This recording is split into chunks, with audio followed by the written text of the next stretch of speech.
इस समय पुरानी पेंशन की मांग को लेकर राज्यव्यापी हड़ताल शुरू है। इसी संदर्भ में मारेगांव में भी इस मांग के संदर्भ में कर्मचारी बेमुदत हड़ताल पर हैं। तो आइए सुनते हैं हड़ताल कर्मियों ने इस मौके पर क्या कहा।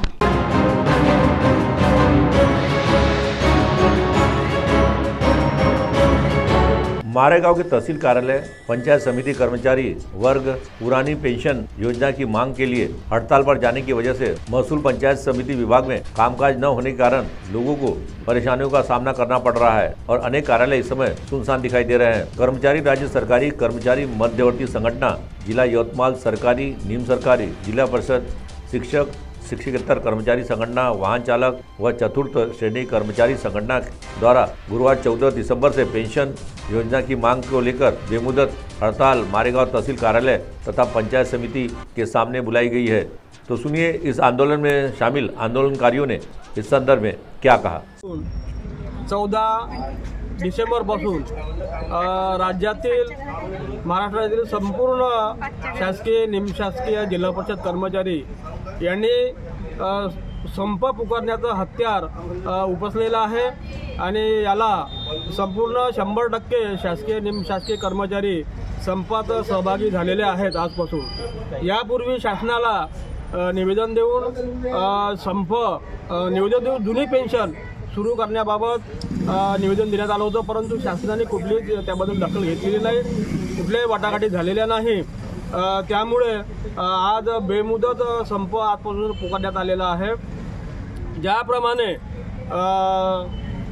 5 वर्ष फक्त आमदार, खासदार, मंत्री हे झाल्यानंतर त्यांना आमदाराची पेन्शन मिळते, त्यांना खासदाराची पेन्शन मिळते आणि मंत्री झाल्यानंतर त्यांना मंत्र्याची पेन्शन मिळते। म्हणजे 3 पेन्शन मिळतात एकाच पदाधिकाऱ्यांना।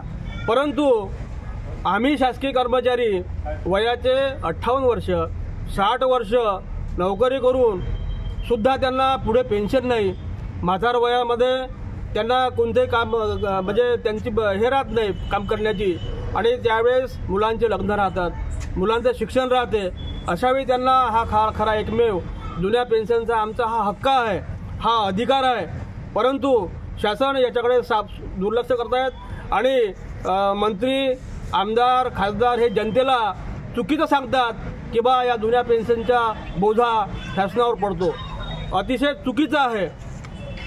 कर्मचाऱ्यांना मागच्या वर्षी संप झालेला होता तेव्हा सुद्धा अशीच परिस्थिती निर्माण झाली होती आणि आता ही आरपारची लढाई आहे, ही शेवटची लढाई आहे असं आमचं सगळं कर्मचाऱ्यांचं ठाम मत आहे। आणि हे केल्याशिवाय सरकार म्हणजे जागेवर येणार नाही।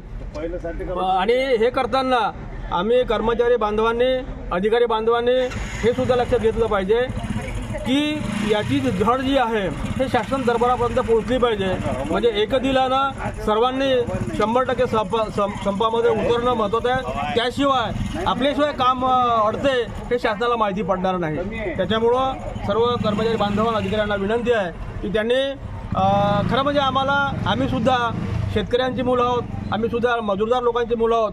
आम्हाला वाटतं की जनतेचे कामं रुकले नाही गेले पाहिजे, जनतेचे कामं झाले पाहिजे, परंतु हे कामं न करू द्यायला शासनाचा आम्हाला भाग पडत आहे असं म्हणण्यामध्ये काही चुकीचं होणार। पंचायत समिती मारेगावच्या आवारामध्ये पंचायत समितीचे सर्व कर्मचारी, विस्तार अधिकारी संघटना, ग्रामसेवक संघटना, पंचायत संघटना, कृषी संघटना या ठिकाणी एकत्र येऊन आज या ठिकाणी निवेदन देण्यात आलेले माननीय गटविकास अधिकारी यांचे प्रतिनिधी राऊत साहेब यांनी या ठिकाणी निवेदन स्वीकारलेलं आहे। माझी सर्वांना कळकळीची आग्रहाची विनंती आहे की या संपामध्ये विविध कर्मचारी संघटना उतरलेल्या आहे। हे बेमुदत संप आहे आणि ही आता आर या पारची लढाई असल्यामुळं यामध्ये कोणीही माघार घेऊ नये। ज्या संघटना उतरल्या नसतील त्यांनी सुद्धा सक्रिय सहभाग घेणं अपेक्षित आहे की पाठिंबा दर्शवून फक्त चालणार नाही। हे सदर बाब ही राज्य कार्यकारिणीपर्यंत आपल्यामार्फत पोहोचवावी अशी माझी एवढीच अपेक्षा आहे। धन्यवाद। CTV के लिए दिलदार शेख की रिपोर्ट।